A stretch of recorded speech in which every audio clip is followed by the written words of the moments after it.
요즘 사료값이 정말 미친 듯이 오르고 있어요. 저희 농장도 원래 한 달에 들어가는 사료값이 3천만 원 초반 정도였는데 지금은 매달 4천만 원 정도의 사료값이 들어가고 있습니다. 1년으로 치면 연간 사료값이 1억 이상 더 들어가는 건데요. 정말 어마어마하게 올랐어요. 문제는 월 사료값으로만 거의 두세 사람 정도의 인건비가 올라갔는데 오히려 한우 고기 가격은 하락하고 있는 추세라는 거죠. 그래서 저희 농장도 일단 긴축 경영을 하고 있어요. 직원이 작년에 퇴사를 했지만 다시 직원을 구하지 않고 농장을 운영하고 있습니다. 일단 한우 가격에 대한 이야기는 이번 영상에서는 안 하는 걸로 하고 요즘 왜 이렇게 사료 가격이 오르고 있는지에 대해 이야기를 해볼게요. 사실 사료값은 코로나의 영향으로 작년부터 계속 인상이 되어 왔습니다. 국제 곡물 가격도 오르고 유가도 오르고 해상 운임도 오르고 환율도 올랐으니까요. 작년만 해도 거의 사료값이 20% 정도 오르면서 저도 원료값, 사료값이 너무 오른다고 걱정을 했었습니다. 그런데 2020년 들어서 지금 와서 보니까 그때가 오히려 저렴했었어요. 국제 곡물 가격도 더 올랐고요. 유가도 더 올랐습니다. 지금 1톤 트럭 기름 만땅 넣으면 10만원씩 들어가더라고요. 그전에는 6, 7만원 정도면 꽉 찼었는데, 그리고 해상 운임도 더 올랐습니다. 환율도 이전 영상에서 제가 1250원에 거의 다 왔다, 많이 올랐다고 말씀드렸는데 2022년 4월 28일 기준으로 지금 원달러 환율은 1273원입니다. 정말 어마어마하죠. 지금 상황을 보면 사료값 인상은 이렇게 끝나는 게 아니라 앞으로도 더 인상이 될 것 같습니다.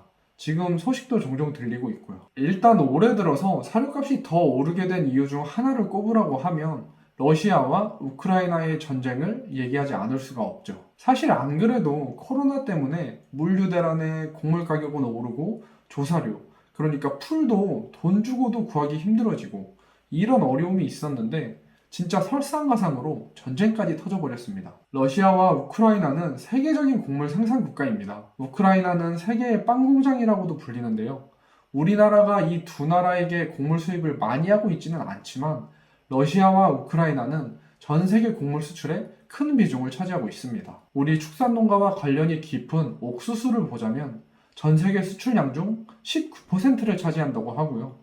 밀은 30% 정도를 차지한다고 합니다. 우리가 사료 원료로 쓰는 소맥피가 이 밀에서 나오죠. 옥수수 선물 가격을 보면 2020년도 톤당 150달러 정도였던 가격이 지금 320달러로 2배가 넘게 올랐고, 밀도 20년도에 200달러 정도였는데 지금은 392달러로 거의 2배가 올랐습니다. 정말 아찔하죠. 지금 이게 어느 정도 수준이냐면 2008년도에 세계 식량 위기로 시끌시끌했을 때가 있었습니다.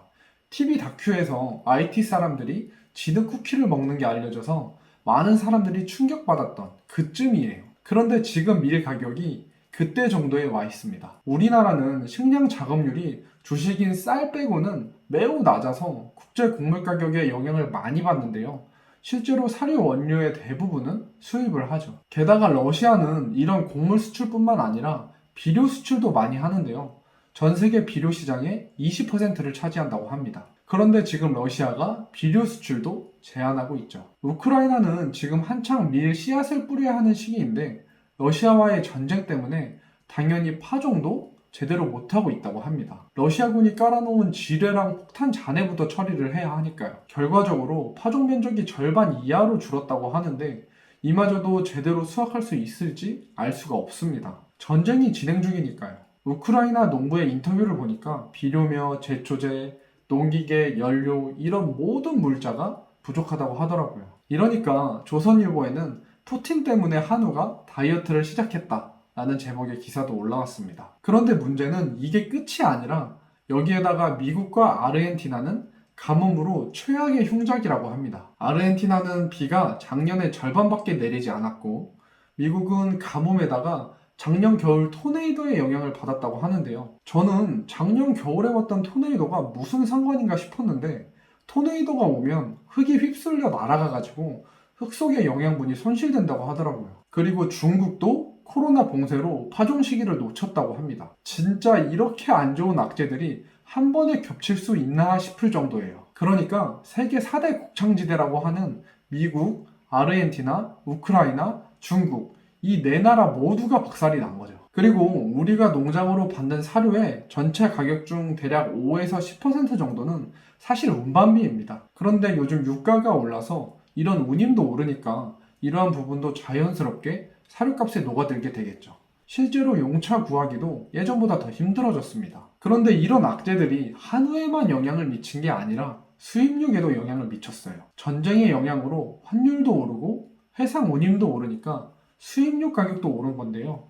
지금 수입육 가격은 거의 1.5배가 올라서 역대 최고 수준이라고 합니다. 매일경제에는 이 돈이면 한우 먹고 말지 이런 기사도 떴더라고요. 기사 내용에 따르면 미국산 갈비의 가격은 작년 대비 54% 올랐는데 한우 등심은 7.5%밖에 오르지 않았다고 합니다. 이렇게 수입육 가격이 오른 게 한우 가격에는 더 큰 폭의 하락을 방어해주는 요인으로 작용하지 않을까라고 저는 조심스럽게 생각하고 있습니다. 일단 지금은 금리가 올라가고 있는 것도 농가 입장에서는 악재인데요.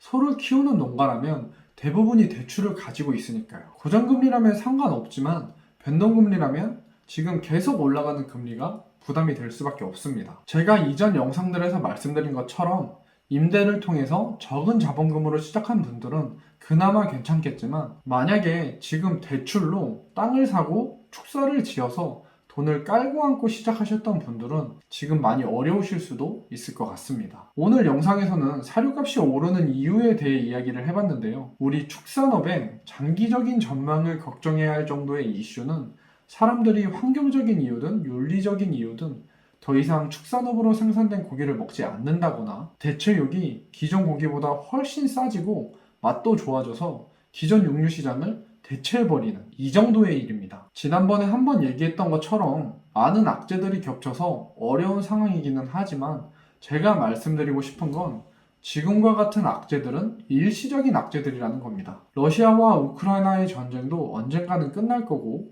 자연스럽게 곡물 가격이나 유가, 달러도 하락하거나 안정세에 접어들 거예요. 물론 이 시기를 버티지 못하는 농가도 있을 수 있겠지만 결국 이런 위기 뒤에는 다시 호황이 옵니다. 그리고 이 어려운 시기를 버틴 농가들은 그 보상으로 호황을 누리게 될 거고요. 과거에도 사료값이 오르고 구제역과 한미 FTA로 속가 폭락이 있었지만 작년 같은 큰 호황을 누렸던 것처럼요. 오늘도 긴 영상 봐주셔서 감사합니다.